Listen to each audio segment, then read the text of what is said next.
വയനാട് പുനരധിവാസത്തിനായി 529.5 കോടി രൂപയുടെ മൂലധന നിക്ഷേപ വായ്പ കേന്ദ്ര സർക്കാർ അനുവദിച്ചു. ടൗൺഷിപ്പ് അടക്കം 16 പദ്ധതികൾക്കാണ് പലിശരഹിത വായ്പ. 50 വർഷം കൊണ്ട് തിരിച്ചടച്ചാൽ മതിയാകും. ഈ തുക മാർച്ച് 31-നകം ചെലവിടണമെന്നാണ് നിർദ്ദേശം.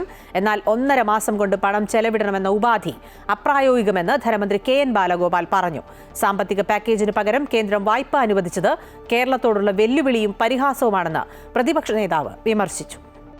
വയനാട് പുനരധിവാസത്തിനായി പ്രത്യേക സാമ്പത്തിക സഹായം എന്നത് കേരളം കേന്ദ്രത്തോട് നിരന്തരം ആവശ്യപ്പെട്ടുകൊണ്ടിരിക്കുകയാണ്.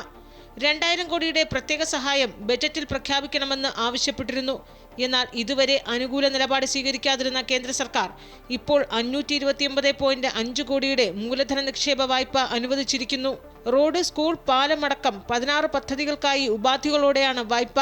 പലിശയില്ലാത്ത വായ്പ 50 വർഷം കൊണ്ട് തിരിച്ചടച്ചാൽ മതി. എന്നാൽ മാർച്ച് 31-നകം ഈ തുക ചെലവഴിക്കണമെന്നതാണ് പ്രധാന നിബന്ധന. ഇക്കാര്യം അറിയിച്ച് ധനവകുപ്പ് അഡീഷണൽ ചീഫ് സെക്രട്ടറിക്ക് കേന്ദ്രം കത്തയച്ചു. എന്നാൽ സാമ്പത്തിക വർഷത്തിന്റെ അവസാന സമയത്ത് പണം അനുവദിച്ച ശേഷം ചെലവ് കാണിക്കണമെന്ന നിർദ്ദേശം പ്രായോഗികമല്ല എന്ന് ധനമന്ത്രി പ്രതികരിക്കുന്നു. ദുരന്ത മേഖലയിൽ നാശനഷ്ടം പരിഹരിക്കാൻ സംസ്ഥാനം ഗ്രാന്റ് ആവശ്യപ്പെടുമ്പോൾ വായ്പ നൽകുന്നത് ബുദ്ധിമുട്ടാണെന്നും ധനമന്ത്രി ചൂണ്ടിക്കാട്ടി. മാർച്ച് 31-നകം കൊടുക്കുക എന്ന് പറഞ്ഞു കഴിഞ്ഞാൽ വല്ലാത്തൊരു ബുദ്ധിമുട്ടുള്ള കാര്യമായിരിക്കും. ഇതുപോലെയാണ് പല കേന്ദ്ര പദ്ധതികളുടെയും പ്രായോഗികമായിട്ടുള്ള അനുഭവം.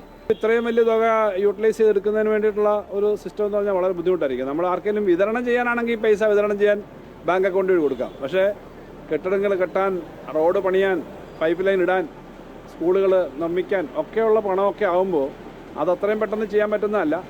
ഇതെല്ലാം നമ്മൾ ഉദ്ദേശിക്കുന്ന റീഹാബിലിറ്റേഷന് വേണ്ടി മാത്രം പറ്റുകയില്ല.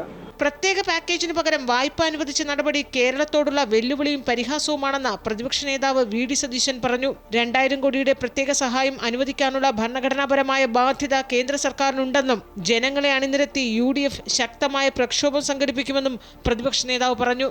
അമൃത ന്യൂസ്, തിരുവനന്തപുരം.